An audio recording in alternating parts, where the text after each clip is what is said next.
আমার একটা ঘটনা আছে, আমি মালদা যাচ্ছিলাম ট্রেনে জলসা করতে, কাঞ্চনজঙ্ঘা এক্সপ্রেস, বর্ধমানে চাপলাম, এসিতে টিকিট ছিল, গিয়ে বসলাম সিটেতে। তো একজন পরিচিত চাকরি করে, চাকরিজীবী, রামপুরহাট যাবে, তো এই গাড়ি কি ছিল, তো ডেলি প্যাসেঞ্জারই করে। তো আমার সাথে বসলো, বলে হুজুর আপনার আমি ভক্ত। আলহামদুলিল্লাহ। কথা হতে হতে একটু আত্মীয় বেরুলো দূর সম্পর্কে। তো আমি 8:30টায় চেপেছি বর্ধমানে। আমি বলে দিয়েছিলাম আমার গিন্নিকে যে নাস্তা রেডি করে পাঠিয়ে দিবে টিফিনে ভরে, আমি বেরিয়ে যাবো মাদ্রাসাতে। তো সে আমাকে 7টার সময় নাস্তা পাঠিয়ে দিয়েছে, আমি দেখিও নি কি কি দিয়েছে। দিয়ে আমি টিফিনটা খুললাম ট্রেনে, কি বুঝলেন, দেখলাম পরোটা দিয়েছে, কাবাব দিয়েছে, তারপরে কিমা দিয়েছে, আরো সব ভরে দিয়েছে। তো তাকে আমি বললাম ভাই একটু আমার সাথে খান। সে বলল হুজুর না আমি টিফিন এনেছি। আমরা তোমারটাও বার করো একসাথে খাই। সে বার করবে না আর আমি ছাড়বো না, আমি তো ছাড়ার বান্দা লয়, খেতেই হবে, বার করো তোমারটাও খাবো। সে দেখলে এ হুজুর ছাড়ার বান্দা লয়, বার করেছে টিফিনটা, তার টিফিনে আছে শসার মুড়ি। আমি বললাম কত বেতন পান? বলে 70,000। আমি বললাম আমার বেতন আমার মাদ্রাসায় 10,000। কথাটা বুঝতে পারেননি? আমরা এটা 10,000-এর নাস্তা, তোমার 70,000-এর নাস্তা সুসার মুড়ি। বললে কেন? আমি তাকে হাদিস শোনালাম, হাদিসটা শুনেলেন। আমার নবী বিশ্ব নবী বললেন যারা আল্লাহর রাস্তায় দ্বীনের পথে থাকবে, আল্লাহ মৃত্যুকাল পর্যন্ত তাদেরকে ইজ্জতের রুজি দান করবেন। জোরে বলুন সুবহানাল্লাহ। আলেমরা আমরা আল্লাহর উপরে বিশ্বাস রাখি, রুজির মালিক কে? আল্লাহ। আচ্ছা আপনার ভেবে দেখুন, আপনি 20,000 রোজগার করছেন, আপনাকে যদি বরকতের জন্য প্রত্যেকদিন 5টা লটারি কাটতে হয়, ইমামের বেতন 5,000, ইমামকে কটা কাটা দরকার? কথা বুঝতে পারেন? কিন্তু ইমামে তোমার মৌলবীর 5,000ই বরকত আল্লাহ দিয়েছে, চলে যাচ্ছে, কোনোদিন বলে না যে অভাব যাচ্ছে। কিন্তু তুমি 20,000 রোজগার করেছো, তোমাকে এমন আল্লাহ নারাজ তোমার উপরে যে তোমাকে লটারি কাটতে হচ্ছে। ইসলামে 4টা বিয়ে করা যায় আছে না নাই? আছে। আমরা যদি 4টা করে বিয়ে করতাম আর তাবিজ দিতাম একটা করে, প্রতি বছরে একটা করে বেটা ছেলে, 10 বছরে 40টা লাঠি, পঞ্চায়েত হুজুরের, ঠিক কিনা কথা বলে? আপনারা পঞ্চায়েত পেতেন না। কোরআন শুনেলেন ওয়াল্লাযী ইউসাউবিরুকুম ফিল আরহামি কাইফা ইয়াশা লা ইলাহা ইল্লা হুয়াল আজিজুল হাকীম। সূরা আল ইমরান প্রথম পৃষ্ঠা। হে আমার নবী পৃথিবীর মানুষকে বলো, মায়ের গর্ভে বাচ্চা দান করি আমি আল্লাহ, আমার ইচ্ছা মতো, আমি কারো পরামর্শে কাজ করি না। জোরে বলুন সুবহানাল্লাহ। সূরা আল ইমরান প্রথম পৃষ্ঠা। আমার ভাই এরা মানুষকে ধোঁকা দিচ্ছে, প্রতারণা করছে, খুব সাবধান। আপনি বলছেন কে বলল পানি পড়াই কাজ হয় না? অবশ্যই কাজ হবে, ভুল হচ্ছে আপনার। কেউ যদি অসুস্থ হয়, হাদিসে আছে 11 বার সূরা ফাতিহা পড়ে পানিতে দম করে পান করিয়ে দাও, আল্লাহ সমস্ত রোগের শিফা বলেছেন সূরা ফাতিহা। জোরে বলুন সুবহানাল্লাহ। কার কাছ থেকে নিবে? নামাজি দিনদার ব্যক্তির কাছ থেকে, মুমিন ব্যক্তির কাছ থেকে। চাচা গ্রামে হাজী সাহেব আছে, তিনি তাহাজ্জুদ গুজার, পরেশগার লোক। চাচা একবার সূরা ফাতিহা পড়ে পানিতে ফুঁক দিয়ে দাও না, একটু খাই, শরীরটা খারাপ লাগছে। নেকি আছে এবং সেই পানির দ্বারা আল্লাহ আপনাকে শিফা দান করতে পারেন। আমি যদি মিথ্যা কথা বলে থাকি, কালকে গিয়ে খোঁজ নেবেন, জায়গাটা, থানাটার নাম হচ্ছে রায়না থানা। পার করলেই মায়াপুর থেকে যে রোডটা চলে যাচ্ছে একবারই বর্ধমানের রায়নায় উঠছে, রায়না থেকে শ্যামসুন্দর, শ্যামসুন্দর থেকে বর্ধমান। আমার মুসলমান ভাই, আমরা বাপ বেটা জলসা করতে গেছি, মাগরিবের নামাজ মসজিদে পড়ছি। কোথায় বললাম? মসজিদে। মসজিদের পাশে শেওড়া গাছ, গাছতলায় বসে তাবিজ লিখছে, মাগরিবের নামাজ পড়লো না। সালাম ফিরার পরে আমি জিজ্ঞেস করলাম হুজুর কি নামাজ পড়বে না? বললে না, মারিফত পেয়েছে, নামাজ মাফ হয়ে গেছে। নাউজুবিল্লাহ বলেন। এরপর ভেবে দেখুন, যদি বলেন দলিল দেন, বুখারী শরীফের হাদিস। কোন হাদিস বললাম? বুখারী শরীফের নবীজি সাল্লাল্লাহু আলাইহি সাল্লামের ওয়াফাতের হাদিস। নবীজি দুনিয়া ছাড়ার আগে শেষ জিন্দেগীর শেষ ওয়াক্তের নামাজ পাগুলো ছেঁচুড়ে ছেঁচুড়ে দুজন সাহাবীর কাঁধে হাত রেখে মসজিদে নববীতে নবীজিকে দাঁড় করালেন, নবীজি নামাজ আদায় করলেন। এই হালতেও নবীজির নামাজ মাফ হয়নি, আর হারামখোর বলছে আল্লাহ আমার নামাজ মাফ করেছে, আমি মারিফত পেয়েছি। এদের থেকে সমাজকে দূরে থাকতে হবে।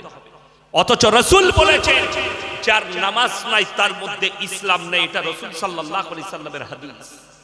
অথচ শুনেলেন নামাজ তুমি দাঁড়িয়ে পড়তে পারছো না, বসে পারছো না, শুয়ে ইশারায় পড়ো, বেহুশ না হওয়া পর্যন্ত নামাজ আপনার জন্য মাফ না। আর তুমি বলছো মারিফত পেয়েছি নামাজ মাফ। দিমাগটা ঠিক করো, হাদিসটা ভালো করে পড়ো। আল্লাহর রাসূলের থেকে বেশি সম্মানী আল্লাহর কাছে পৃথিবীতে কেউ নাই, ঠিক কিনা কথা বলে? সেই রাসূল অসুস্থ, দুনিয়া ছাড়ার আগে নবীজি আল্লাহ তাআলা এটাই পৃথিবীর জন্য নবীজিকে পাঠিয়েছিলেন শিক্ষা স্বরূপ, যে দেখো আমার রাসূল পর্যন্ত শেষ জিন্দেগীর শেষ ওয়াক্তের নামাজ অসুস্থ হওয়ার পরও আদায় করেছে, ছাড়েনি। আর তুমি বলছো আমি আল্লাহওয়ালা হয়ে গেছি, নামাজ মাফ হয়েছে। মসজিদের পাশে বসে তাবিজ লিখছে, এক ওয়াক্তের নামাজ পড়ে না। আমার এলাকায় চলুন, মাজারে বসে তাবিজ লিখছে, আমি প্রমাণ দেব, আমার গাড়িতে চাপুন, আপনাকে আমি দেশি মুরগি খাওয়াবো কালকে ইনশাআল্লাহ। আমার শাশুড়ি অনেকগুলো দেশি মুরগি দিয়েছে খাবার লেগে, আমি পোল্ট্রি খাই, আপনাকে একটা জবাই করে খাওয়াবো কালকে ইনশাআল্লাহ। গিন্নিকে বলবো রান্না করো, আর আপনাকে একদম সামনে নিয়ে গিয়ে দেখিয়ে দেবো পিশাব করে পানি লাই না, আল্লাহ সাক্ষী আছে, এক ওয়াক্তের নামাজ জুম্মাটা পর্যন্ত পড়ে না, মুখেতে এক কোপ দাড়ি নাই, রোজ বেলে গুলোয়, অথচ মাজারে বসে সে তাবিজ দিচ্ছে, মানুষের রোগ ভালো করছে। বড় কষ্টের বিষয়। অথচ রাসূলের হাদিস, যার নামাজ নাই তার মধ্যে ইসলাম নেই। আমি ভাই কারোর বিরোধী নয়, আমি হচ্ছি বিরোধী তার, যে সিস্টেমের বিরুদ্ধের লোক তার বিরুদ্ধের লোক আমি। যারা আমাকে গালি দেন, আমি স্টেজে 2 ঘন্টা আছি, আমার 40,000 জলসা ইউটিউব আর ফেসবুকে ছুটছে, একটা জলসা যদি কেউ এই মুহূর্তে বার করে দেখাতে পারে, আজ থেকে জলসা ছেড়ে দেবো। দাদা হুজুর পীর কেবলা রহমাতুল্লাহ আলাইহির বিরুদ্ধে একটা বাণী আমার মুখ দিয়ে বেরিয়ে নিয়ে আসুন, আমি আজ থেকে জলসা করা ছেড়ে দেব। চ্যালেঞ্জ দিলাম এটা সমস্ত মানুষকে। আমি তোমার দুশমন নই, আমি রাসূলের দুশমন নই। বড় কষ্ট লাগে, তোমার থেকে বেশি দাদা হুজুর পীর কেবলা রহমাতুল্লাহ আলাইহিকে সম্মান করি। আমার কাছে এই মোবাইলে দাদা হুজুর পীর কেবলা রহমাতুল্লাহ আলাইহির ওসিয়তনামা রাখা আছে, ফটো তুলে রেখেছি, আমার বাড়িতেও রাখা আছে জেরক্স। কেন জানেন? শুধু মনে করে এই লোকগুলো বিরোধী না, আমি যদি বিরোধী হতাম তা আমার একাধিক বয়ান দাদা হুজুর পীর কেবলা রহমাতুল্লাহ আলাইহির বিরুদ্ধে থাকতো ফেসবুক আর ইউটিউবে। ঠিক বললাম না ভুল বললাম? একটা বার করে নিয়ে আসুন, আমি এক্ষুনি আপনার কাছ থেকে কি করব। আমার বয়ান কিছুদিন আগে বেরিয়েছে, 1 সপ্তাহ আগে। আমি বলেছি পশ্চিম বাংলার তিনি আমাদের একজন বড় আকাবি। আকাবির মানে বুঝেন না, আর আমি বুঝাতেও যাব না, ওটা বুঝলে চলুন আপনাকে দেখিয়ে দিচ্ছি। দাদা হুজুর পীর কেবলা রহমাতুল্লাহ আলাইহির ওসিয়তনামায় আছে 21, 22, 23 3 দিন ইসালে সওয়াব হলো। ঠিক বললাম না ভুল বললাম? আজকে হচ্ছে এখনো, ঠিক কি না? আপনারা বলুন সেখানে কি মহিলারা যেতে পাবে? কার নিষেধ আছে কথা বলে? দাদা হুজুর পীর কেবলা রহমাতুল্লাহ আলাইহির ওসিয়তনামায় আছে মেয়েদের মাজারে যাওয়া হারাম, কবরস্থানে যাওয়া হারাম নারীদের জন্য। বাপ মরে গেলে বিটি কবরস্থানে যেতে পাই না, স্বামী মরে গেলে স্ত্রী যেতে পাই না। দাদা হুজুর বললে তাই কোনো আল্লাহওয়ালার কবরে, কোনো মাজারে কোনো মহিলা যেতে পাবে না। জোরে বলুন না সুবহানাল্লাহ। এটা দাদা হুজুরের ওসিয়তনামা। এরপর চলুন এই গোটা পশ্চিম বাংলায়, হাওড়া, হুগলি, মেদিনীপুর, 2 24 পরগনা, আপনি মুখেতে দাবি করেছেন আমি দাদা হুজুর পীর কেবলা রহমাতুল্লাহ আলাইহিকে ভালোবাসি, অথচ বাস ভাড়া করে নিজের বউকে নিয়ে খাজা মঈনুদ্দিন চিশতি রহমাতুল্লাহ আলাইহির মাজারে বউকে গিয়ে নিয়ে ঢুকুচ্ছে। আপনি দাদা হুজুরের দুশমন না আমি দুশমন, আপনি নিজে বিচার করবেন। আমি দুশমন নই, দুশমন তুমি। দাদা হুজুরের ওসিয়তের বিরুদ্ধে কাজ করেছো, তা না হলে তোমার বউকে নিয়ে একবার পুরপুরায় ঢুকে দেখাও, দাদা হুজুরের মাজারে তোমাকে জুতো মেরে বার করবে। তোমার বিবিকে জুতো মেরে বার করা হবে। কেন? দাদা হুজুর পীর কেবলা রহমতুল্লাহ আলাইহি এটার বিরোধী ছিলেন। বড় কষ্ট লাগে। আরে মুসলমান ভাই বলে দেন তো, আমি বলেছি কবর জিয়ারত করা যাবে না? কে বললে যাবে না? বাপের কবর জিয়ারত করুন, বুজুর্গানে দিনদের কবর জিয়ারত করুন। কেন করবেন না? অবশ্যই করতে হবে। বাপের কবর জিয়ারত করা যাবে, বুজুর্গানে দিন আল্লাহ ওয়ালাদের কবর জিয়ারত করা যাবে, কিন্তু আমি হচ্ছি তোমার বিরোধী। কথা বলুন তো, 21, 22, 23 গেছেন, কজন দাদা হুজুরের কবরে চাদর চড়িয়েছে? চাদর চড়ানো নাই।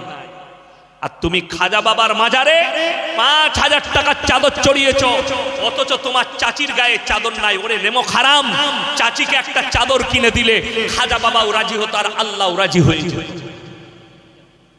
তুমি তোমার ঘরের পাশের গরিবকে একটা চাদর কিনে দাও। আপনারা মনে করছেন তো আমি জলসা করি, পয়সা ইনকাম করছি? আল্লাহ জানে কি সেবা করি। তোমাকে দেখানোর প্রয়োজন মনে করি না যে কার সেবা করছি। শুনেলেন, আপনাকে আল্লাহ মাল দিয়েছে, কোরআনের আদর্শ মোতাবিক আপনি চলবেন। সকলে জোরে বলুন ইনশাআল্লাহ। বাপের কবর জিয়ারত করুন, শুক্রবার পারলে প্রতি শুক্রবার করুন, না পারলে মাসে 1 শুক্রবার করুন, না পারলে বছরে ঈদ বাকরা ঈদ করুন, কিন্তু বাপ দাদর কবর জিয়ারত করবেন। সকলে জোরে বলুন ইনশাআল্লাহ। এতে দুটো জিনিস, এক তো তোমার বাপ দাদারা নেকি পাবে, দ্বিতীয় নম্বর তুমি যখন কবরস্থানে বছরে একবার হোক, সপ্তাহে একবার হোক গেলে, কবরের কথা মনে পড়লে তোমার পাপ কম হবে। কি মনে হবে বলুন তো? যখনই আপনি গিয়ে বাপের কবর দেখবেন, আপনার মনে মনে হবে, আল্লাহ এই কবরে আমার আব্বা শুয়ে আছে, আমিও একদিন এখানে আসব, এইখানে আমার কবরটা হবে। আর চোখ দিয়ে পানি পড়বে, তুমি আর পাপ করবে না। কিন্তু বড় কষ্ট লাগে, এই খাজা বাবার মাজার মনে রেখেছে, হারামখোর বাপের কবর ছিলেন। দেখি তুমি নিজেকে বলছো দাদা হুজুরকে ভালোবাসি, 5 ওয়াক্তের নামাজ পড়ো, জিন্দেগিতে কোনোদিন দাদা হুজুর পীর কেবলা রহমতুল্লাহ আলাইহি তাহাজ্জুদ কাজা করেনি, তাইলে তার ফরজ নামাজটা কেমন ছিল হিসেব কর। আর তুমি বলছো দাদা হুজুরকে ভালোবাসি, 1 ওয়াক্তের নামাজ পড়ো না। আরে কিয়ামতের দিনে ঝাঁটা জুতো মারবে দাদা হুজুর তোকে, তো নামাজ পড়তে পারিস না। বড় কষ্ট লাগে।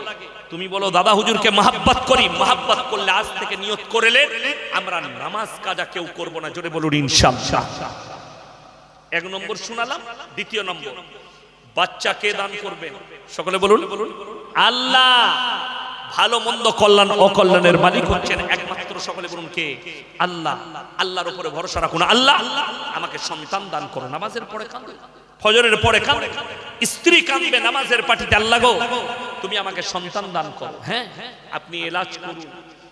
আমার একটা দাওয়াজ, যাদের বাচ্চা হয় না তাদের লেগে অনেক দিন আগে ইউটিউবে ভাইরাল আছে, একটা দাওয়া দিয়েছি যে কালো জিরা, হাদিসে আছে সমস্ত রোগের শিফা আল্লাহ কালো জিরার মধ্যে রেখেছেন, নবীজি বলেছেন। জোরে বলুন সুবহানাল্লাহ। কালো জিরা নেন 250 গ্রাম, মায়েরা শুনবেন ভালো করে, কালো জিরা 250 গ্রাম নেবেন। মধু কিনে নেন 200 গ্রাম। জানেন জান্নাতে 2টো নহর থাকবে, একটা দুধের একটা মধুর। জোরে বলুন সুবহানাল্লাহ। দুধের আর মধুর নহর থাকবে জান্নাতে। দুনিয়ার 4টা নহর জান্নাতে থাকবে, দুনিয়ার 4টা নহর, নীল নদ, ফুরাত আর আপনার ভুলে যাচ্ছে আরো দুটো, কি বুঝলেন? 4টা দুনিয়ার নদী জান্নাতে রাখবেন আল্লাহ। তার সঙ্গে থাকবে দুধের নহর আর একটা থাকবে মধুর নহর। শহর মধুমাখির উপরে, মৌমাছির উপরে আল্লাহ তাআলা সূরা অবতীর্ণ করেছে। আমার মুসলমান ভাই, মধু নিবেন আপনি রাত্রে শোবার সময়, এটা মায়ের আমল, স্ত্রীর আমল। আপনি এই দুটো হাতে শাহাদত আঙ্গুল আর এই আঙ্গুলটাই যতটা কালো জিরে উঠবে আপনি হাতে নেন, দিয়ে ডান হাতে নেবেন, মুখের মধ্যে দিয়ে নেন। 1 গ্লাস পানি, সূরা ফাতিহা 11 বার পড়ে পানিতে ফুঁক দিয়ে রাখবেন। এই আঙ্গুলটা ডুবাবেন মধুর মধ্যে, যতটা মধু উঠবে চুষে নিয়ে চিবিয়ে খেয়ে ওই পানিটা পান করুন। 40 দিন আমল করুন, আল্লাহ চাইলে আপনার বাচ্চা হবে। জায়েজ, জায়েজ আমল। আমি একবারও বললাম যে আমার কাছে অবশ্যই তাবিজ দিবি ছেলে হয়ে যাবে। আমার তাবিজে ছেলে হলে তো আমার 50টা বেটা হতো 50 বছরে। কথাটা বুঝতে পেরেছেন না পারেন না? ওটা কথা নয়। আপনি এটা করতে পারেন যে হুজুর কিছু দোয়া বলে দিন যেন বাচ্চা হয়। আল্লাহর কাছে কাঁদুন, দোয়া করুন। বড় কষ্ট লাগে মুসলমান ভাই, দুটো গেল। ওয়ায়ুনাজ্জিলুল গায়থা ওয়া ইয়ালামু মা ফিল আরহাম ওয়া মা তাদরি নাফসুম মাযা তাকসিবু গাদা ওয়া মা তাদরি নাফসুম বিআইয়ি আরদিন তামুত। হে নবী বলে দাও রুজির মালিক সকলে বলুন কে? এটা 3 নম্বর। রুজির মালিক আল্লাহ। আমি কাকে কতটা রুজি দেবো আমি আল্লাহ ছাড়া পৃথিবীর কেউ জানে না। এটা যাদের বিশ্বাস নেই তাদেরকে অনুরোধ করে বলছি সকালবেলা একবার আরামবাগ টাউনে চলে যাবে। কোথায় বললাম? আরামবাগ টাউনে, নাহলে তারকেশ্বর টাউনে। 100টা বড় লোক দেখতে পাবেন আন্ডারপ্যান্ট পরে ছুটছে। সয়সু গয়কার র সুগা। ডাক্তারে বলেছে খেতে পাবি না। কোটি টাকার মালিক দস্তরখানে বসবে, আল্লাহর রুজি না মাপলে খেতে পাবে না। কথাটা বুঝতে পেরেছেন না? আল্লাহ রুজি না মাপলে খেতে পাবে না। রুজির মালিক আল্লাহ, এটা বিশ্বাস করতে হবে। তুমি সুদ খেয়ে 5 কোটি করবে, লটারির টিকিট কেটে তোমার 5 বার 1 কোটি করে পড়বে, তুমি 5 কোটি পাবে। আল্লাহর কসম খেয়ে বলে যাচ্ছি আল্লাহ যদি রুজি না মাপে তুমি রুজি পাবে না। এইখানে জলসাই যারা আছেন বক্তা শ্রোতা নারী পুরুষ উভয়ে শুনে যান। যারা মনে মনে ভাবছেন না কাল সকালে আমার বাড়িতে এই রান্না হবে, বউকে বলেছি এটা করবি, তোমার রুজি যদি কাল সকালে আল্লাহ না মাপে, তোমার রুজিটা যদি কবরে চলে যায়, তোমার দুনিয়াতে রুজি যদি আল্লাহ শেষ করে দেয়, তুমি আর 1 লুকমা মুখে তুলতে পাবে না। এটার নাম হচ্ছে ইসলাম, এটার নাম হচ্ছে আল্লাহর উপরে বিশ্বাস। রুজির মালিক কে বলে দিই আপনাকে, একটু বুঝিয়ে দিই। যারা ভাবছেন কোরআন এটা, যারা ভাবছেন আমি ইনকাম করে খাবো মৌলবি আল্লাহ কি করে দিবে, তারা শুনে যান। যাদের মনে হচ্ছে হুজুরের কথায় দম নাই, যাদের কথায় দম আছে, ভারতবর্ষের সবথেকে বড় লোক হচ্ছে মুকেশ আম্বানি। ঠিক ঠিক, তার বাড়িটা হচ্ছে পৃথিবীর সবথেকে দামি বাড়ি, শুধু ভারতের নয় পৃথিবীর ওয়ার্ল্ডের। 15,000 কোটি টাকা দিয়ে বাড়িটা তৈরি করেছে। কত বললাম? 15,000 কোটি। পৃথিবীর 2য় নম্বর বাড়িটা হচ্ছে ভ্লাদিমির পুতিনের, রাশিয়ার প্রেসিডেন্ট, 8,500 কোটি টাকা দিয়ে বাড়ি। শুনে এই লোকটার বাড়িতে জানেন কি কি সিস্টেম আছে? পৃথিবীর যতগুলো দেশে মৌসুম আছে, মৌসুম আছে না বিভিন্ন, এখন আমাদের দেশে শীত চলে যাচ্ছে, কি আসছে? গ্রীষ্ম। গ্রীষ্মকাল আছে একটা ফরলে, শুধু ওইখানে ঢুকলে গ্রীষ্মকাল মনে হবে।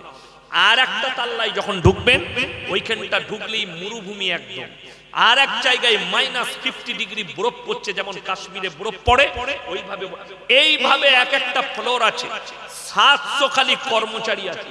তাহলে এত ধনী যখন, সে মনে হয় নিশ্চয়ই সোনার মুরগি খায়। সোনার মুরগি খেলে মালটা বাঁচবে না, মরবে, মালটা মারা যাবে। সোনার মুরগি খাওয়া যায় না, আলমারিতে রাখা যায়, ঠিক কিনা? খাসি সোনার হলে আলমারিতে রাখা যায়। তাকে জিজ্ঞেস করে এসো, স্যার আপনি তো এত 1000 কোটির মালিক, তাইলে আপনি খান কি?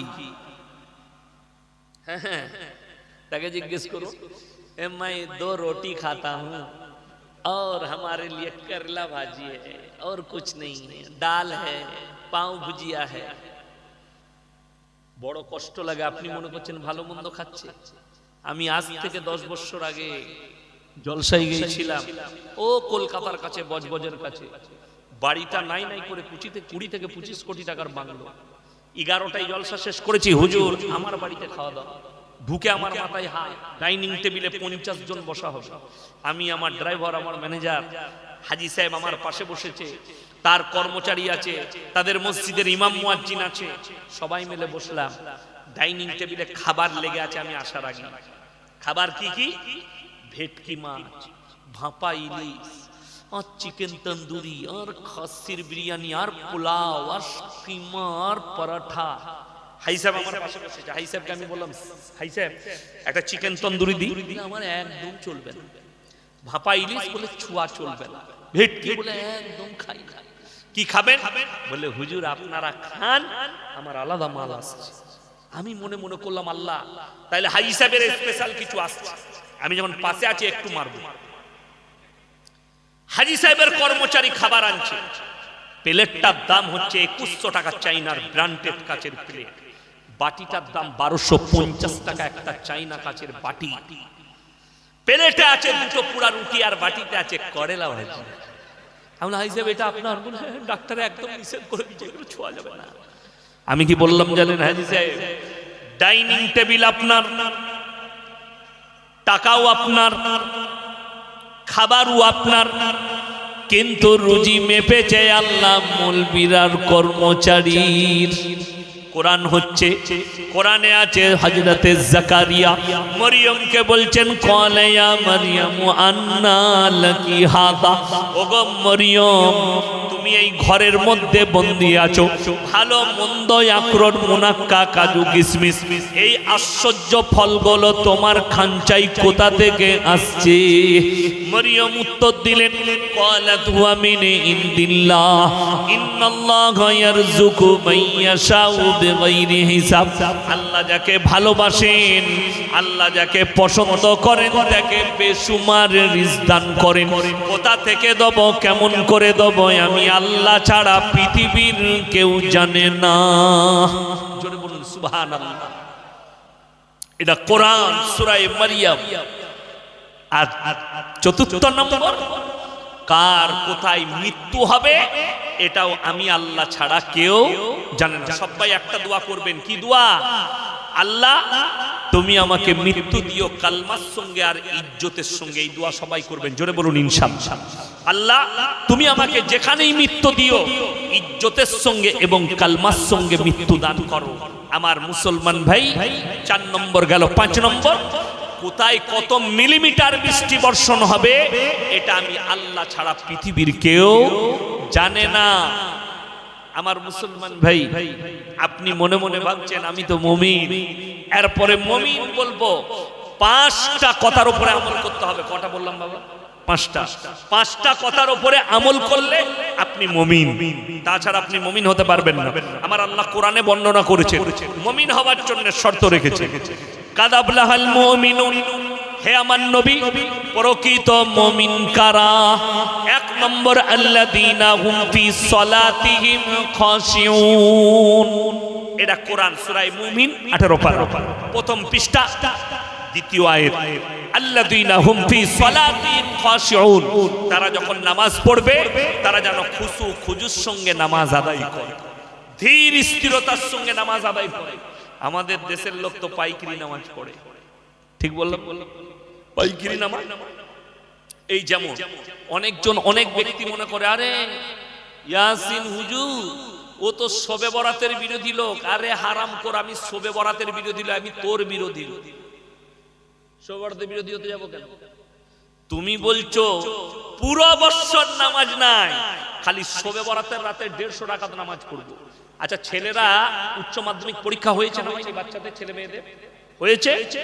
একটা ছেলে একটাও পরীক্ষা দেয়নি, খালি মৌখিক পরীক্ষাগুলো স্কুলে দিয়েছে।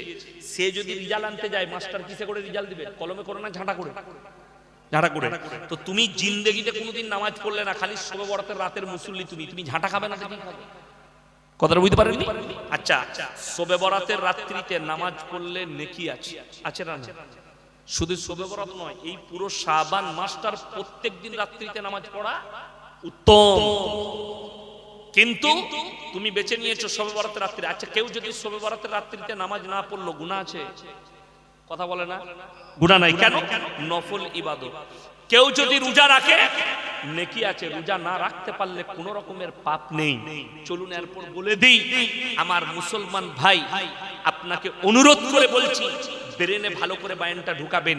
যে লোকটা জিন্দেগিতে কোনোদিন নামাজ পড়েনি, শবে বরাত তার জন্য যে 365 দিন 5 ওয়াক্তের নামাজি, তার জন্য শবে বরাত তার জন্য শবে বরাতের রোজা, যে রমজানের 30টা রোজা রাখবে, পুরো বছর নামাজ পড়ে, তার ওই নফলটা কাজে লাগবে। যার বাড়িতে কিছুই নাই, শুধু মনে করছে এই শবে বরাতের রোজা আর এই নফল রোজা। আমি চ্যালেঞ্জ ছুড়ে গেলাম, আমাদের গোটা পশ্চিম বাংলায়, ভারত তথা ভারতবর্ষে, বাংলা, বিহার, উড়িষ্যায় পালন হয়, বাংলাদেশেও পালন হয়। কি 27 রাত্রিতে শবে কদর পালন হয়, হয় না? হয় না? আমি চ্যালেঞ্জ দিয়ে গেলাম, পৃথিবীর একটা মৌলবি যদি প্রুফ করাতে পারে কোরআন হাদিস থেকে এই রাত্রিটাতেই শবে কদর, আমি তার জুতোর মালা পরবো ইনশাআল্লাহ। মৌলবি শওকতের ব্যাপারে কেন? হাদিস শুনলেন পরে। আমার আল্লাহ রাব্বুল আলামিন এই রজনীকে, এই রাত্রিকে লুকিয়েছেন, জোরে বলুন সুবহানাল্লাহ, লুকিয়ে দিয়েছেন। বেশিরভাগ মুহাদ্দিসিনরা বলেছেন এটা রমজান মাসে লুকানো হয়েছে। বেশিরভাগ মুহাদ্দিসিনরা বলেছেন তোমরা বিজোর রাত্রিগুলোতে খোঁজ করো। কিছু কিছু মুহাদ্দিসিন বলেছেন 21, 23, 25, 27, 29 এই রাত্রিগুলো খোঁজ করো। এরপরে ইমানদারির সঙ্গে বলুন, একটা রোজদার সে যদি 30 দিন প্রত্যেক দিন যদি তাহাজ্জুদ পড়ে, সেই লোকটা পাবে না? পাবে না? পাবে। এই একদিনও তাহাজ্জুদ পড়ে নাই, খালি বলছে 27 রাত্রে ফাটিয়ে দেবো, তারপরে দেখছি কি হয়। কথাটা বুঝতে পারেন? আমি কিন্তু 27 কে বললে আমি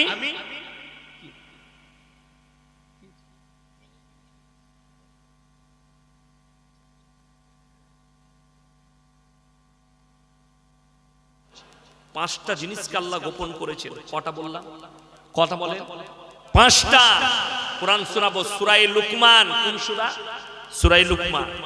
যাদের বাড়িতে মানে কোরআন আছে খুলে দেখে, কালকে সকালে দেখবেন, কি আমাকে গালি দিবেন কিংবা আমার লেগে দোয়া করবেন, দুটোর মধ্যে একটা। সূরা লুকমানের শেষ আয়াত। 5টা জিনিসকে আল্লাহ গোপন করলেন পৃথিবীর মানুষের কাছ থেকে, এমনকি নবী রাসূলদের কাছ থেকেও গোপন করেছেন। 1 নম্বর, ইন্নাল্লাহা ইনদাহু ইলমুস সাআহ ওয়া ইউনাজ্জিলুল গায়ব। কিয়ামত কবে হবে আমি আল্লাহ ছাড়া পৃথিবীর কেউ জানে না। এই গত এই রমজান আসছে, এই সামনে মঙ্গলবার থেকে যদি আল্লাহ করায় একটা রোজা হবে, সবাই রোজা রাখবেন তো? জোরে বলুন ইনশাআল্লাহ। এর আগের বছরের রমজানে বাংলাদেশের কোন হুজুর বয়ান করেছে, কানে হাত রেখে, ভাইরা 15ই রমজান শুক্রবার পড়েছে, কোরআনে হাদিসের সঙ্গে মিলে গেছে। এই রকম দিনেই আল্লাহ পৃথিবীকে ধ্বংস করবেন, পৃথিবীটা ধ্বংস হয়ে যাবে। সবাই ভয়ে মরছে। আমার কাছে তো 12ই রমজান থেকে ফোন চালু, হুজুর 15 রমজান কি হবে? আমি তুই আগে মরবি, ফোনটা রাখ, আমার কথা বলার সময় নেই। রমজানে আদায় করছি আর এদের ফোন। বড় কষ্ট লাগে, দুঃখ লাগে। আচ্ছা আপনারা বলুন, পৃথিবীটা আছে না ধ্বংস হয়েছে? কথা বলে না? আছে। দলিল দিচ্ছি, আল্লাহর হাবিব সাল্লাল্লাহু আলাইহি সাল্লাম তিনি অনেকগুলো কি বর্ণনা করেছেন? মুআজিজা বর্ণনা করেছেন, অনেকগুলো কিয়ামতের আলামত বর্ণনা করেছেন। কিন্তু আল্লাহর কসম, তারিখ কোন হাদিসে কিংবা কোরআনে তারিখ বলা হয়। নবীজি তারিখ বলেন, শুনেলেন সূরা কিয়ামত। বেঈমান কাফেররা নবীজিকে প্রশ্ন ছুড়লেন, কি ব্যাপারে? ইয়াসআলু আইয়ানা ইয়াউমুল কিয়ামা, কিয়ামত কবে হবে হে নবী আপনি বলুন, কিয়ামত সম্পর্কে বর্ণনা দেন। আল্লাহ তাআলা উত্তর দিলেন, নবীজিকে উত্তর দেয়া করার নেই। আল্লাহ বলেন, হে নবী ওদিকে শুনিয়ে দাও। এখানে আল্লাহ তারিখ বলছেন না, কি কি বলছেন শুনেলেন, তাদিকে শুনিয়ে দাও। ফাইদা বারিকাল বাসার ওয়া খাসাফাল কমার ওয়া জুমিয়াশ শামসু ওয়াল কমার ইয়াকুলুল ইনসানু ইয়াউমাইদিন আইনাল মাফার। আল্লাহ আয়াত পাঠালেন, ফাইদা বারিকাল বাসার, তোমাদের চোখগুলো যেদিনে স্থির হয়ে যাবে। স্থির মানে কোন আশ্চর্য জিনিস দেখলে চোখ দাঁড়িয়ে যায়, দাঁড়ায় না? দাঁড়ায়। আপনাদের এখানে যদি খানাকুলে মাছের মার্কেটে যান আর যদি দেখেন 30 কেজি ওজনের কাতলা এসছে, চোখটা দাঁড়াবে না? দাঁড়াবে না?